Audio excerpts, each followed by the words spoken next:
Actually, door locks on cars are very substandard, and I want you to be safe. And so I'm going to show you how to find a better way to lock your car.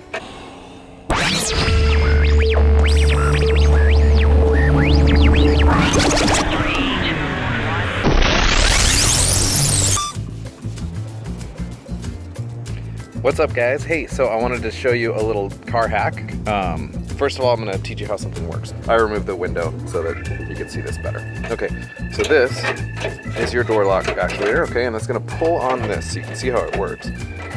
This will just, there it's locked, unlock it. So think about that for a second. This little bar is all that's keeping you and your family safe from your door just flying open and, you know, kids coming out like parachutes, all these things that would definitely happen. So you're gonna need secondary door locks. Of course, there will be some money in parts because you're gonna need a supplementary door lock kit. And here's what you'll get. This is just from a local hardware store. So that's a great speed shop if you weren't aware. Home Depot or Lowe's will work, even Ace.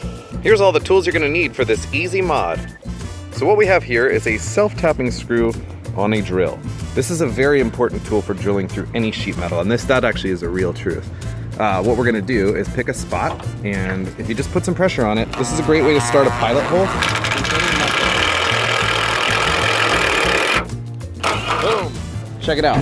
Got a pilot hole. Like our friends are back. Yay! Got a pilot hole. And you can do that in metal anytime. It saves you a lot of drill bits because you're just wearing out a self-tapper and they come in a big box. Now after you've drilled the pilot hole, you're gonna need this punch, and you're gonna put it right there. However, in this case, the punch is a little bit bigger than the hole, so we're just gonna switch this out. Hard to do one-handed. Nice. Okay. This is I don't know, it's like a step bit, but a weird one. I wish I dropped the other one, but whatever.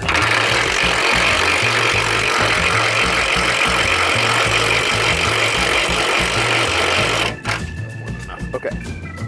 Next step, the punch.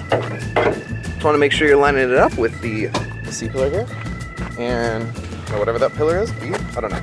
And now you're gonna hit it really hard with a hammer. I'm gonna try to film that. No, I'm not, because there's no place to set this. Well, I'll try. Okay, imagine this part. And once you're in, the metal's gonna hold it a little bit, and what we're gonna do is try to go through. Let's see if we can line that up. Yeah, I'm gonna go through there and then through there. So I don't know how well it's gonna work with me hitting this and holding it again. Not great. Yeah, I'm gonna have to hold that. Aha! There we go. Now, you want that hole to be big enough for a bolt, so hit through a bit. Now, the way to get this out,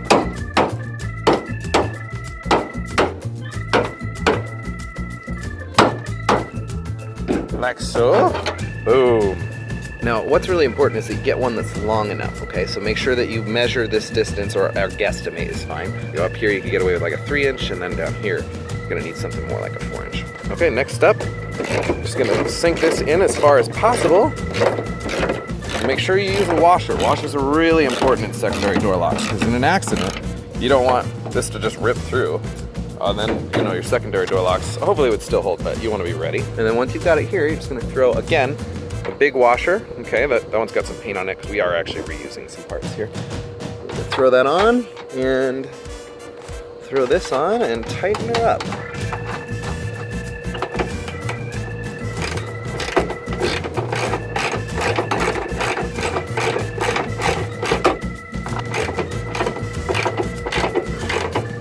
Now you want to go for some compression here. So it's okay to bend the sheet metal a little bit. Really get it tight.